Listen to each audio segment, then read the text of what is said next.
গৌরবজনক এই ঐতিহাসিক মুহূর্তে বাংলাদেশের সাহসী ছাত্র জনতাকে বিরচিত অভিনন্দন। হাজারো শহীদের প্রাণের বিনিময় জনতার ঐতিহাসিক এই বিপ্লবের মধ্যে দিয়ে গণহত্যাকারী খুনি হাসিনার পতন হয়েছে, রাহুমুক্ত হয়েছে আমাদের প্রিয় বাংলাদেশ। জনতার বিপ্লবের প্রথম ধাপ চূড়ান্তভাবে সফল হয়েছে। লাখো শহীদের প্রাণের বিনিময়ে অর্জিত বাংলাদেশ কখনো পরাজয় মানতে পারে না। এই ঐতিহাসিক বিপ্লবের মধ্যে দিয়ে আবারও প্রমাণিত হয়েছে, দল মত নির্বিশেষে সকলে ঐক্যবদ্ধ থাকলে এই বাংলাদেশকে কেউ কখনো পরাজিত করতে পারে না, পারবে না। প্রিয় দেশবাসী, বিজয়ের এই ঐতিহাসিক মুহূর্তে আমি আজ সেই সব মায়েদের প্রতি বিনম্র শ্রদ্ধা জানাই, এই গণবিপ্লবে যারা তাদের প্রিয় সন্তানকে হারিয়েছেন। এভাবে গত 15 বছরে ফ্যাসিবাদী শাসনকালে অনেক সন্তান তার প্রিয়তম পিতাকে হারিয়েছেন, অনেক স্ত্রী প্রিয়তম স্বামী হারিয়েছেন।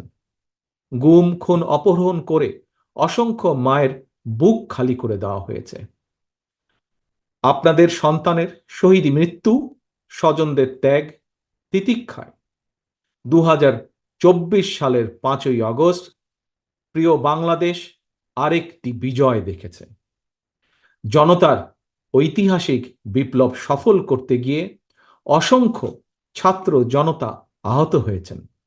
বাসায়, হাসপাতালে কিংবা ক্লিনিকে চিকিৎসাধীন যন্ত্রণাবিদ্ধ সময়ে সমস্ত ভালোবাসা নিয়ে আপনাদের পাশে আজ সারা বাংলাদেশ। খুনি হাসিনার বিরুদ্ধে আন্দোলন করতে গিয়ে অসংখ্য মানুষ মিথ্যে মামলা ও রাজনৈতিক উদ্দেশ্য প্রণোদিত মামলায় গ্রেফতারের শিকার হয়েছেন, কারাগারে নিক্ষিপ্ত হয়েছেন। আমি অবিলম্বে তাদের বিরুদ্ধে দায় করা সকল মামলা প্রত্যাহার এবং তাদের কারামুক্তির দাবি জানাচ্ছি। একই সঙ্গে ছাত্রছাত্রীরা যাতে আবার স্বাভাবিকভাবে হলে, হোস্টেলে, ক্লাসে ফিরতে পারেন এবং পরীক্ষায় অংশ নিতে পারেন, আশা করি সেই পদক্ষেপ দ্রুত গ্রহণ করা হবে। প্রিয় দেশবাসী, দেশের 18 কোটি মানুষকে জিম্মি করে 12.5 কোটি ভোটারের ভোটের অধিকার কেড়ে নিয়ে বাংলাদেশকে তাবেদার রাষ্ট্রে পরিণত করা হয়েছিল।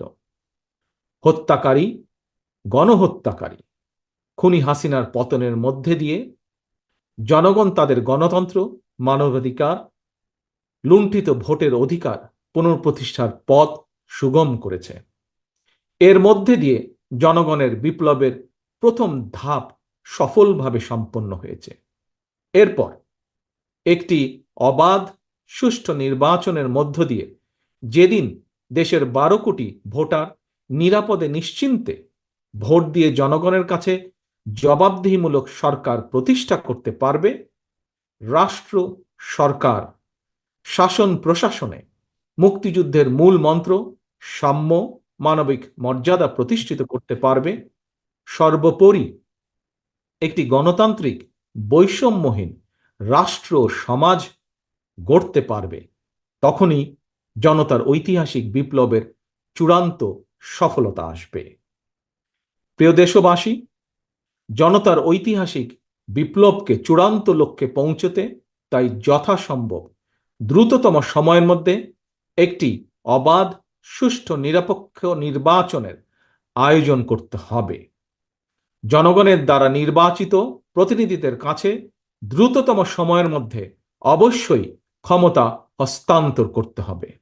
একটি বৈষম্যহীন গণতান্ত্রিক বাংলাদেশ প্রতিষ্ঠার লক্ষ্যে একটি অবাধ, সুষ্ঠু নির্বাচন আয়োজনের জন্য বিএনপি সহ বাংলাদেশের প্রতিটি গণতান্ত্রিক রাজনৈতিক দল সব রকমের সহযোগিতা করবে। প্রিয় দেশবাসী, এবার আমি আপনাদের কাছে একটি বিনীত আহ্বান রাখতে চাই। বিজয়ীর কাছে পরাজিতরা নিরাপদ থাকলে বিজয়ের আনন্দ মহিমান্বিত হয়। সুতরাং বিজয়ের এই আনন্দঘন সময়ে রাহুমুক্তির এই ঐতিহাসিক মুহূর্ত শান্তভাবে উদযাপন করুন। অনুগ্রহ করে কেউ প্রতিশোধ কিংবা প্রতিহিংসা পরায়ণ হবেন না। কেউ নিজের হাতে দয়া করে আইন তুলে নেবেন না। অর্জিত বিজয় যাতে লক্ষ্যচ্যুত না হয় সে ব্যাপারে জনগণকে সতর্ক দৃষ্টি রাখতে হবে। 52, 71 কিংবা 90 মতন ছাত্র জনতা আবারও একটি বিজয়ের ইতিহাস রচনা করেছে। প্রিয় দেশবাসী, আবারও আপনাদের সকলকে বিরচিত অভিনন্দন।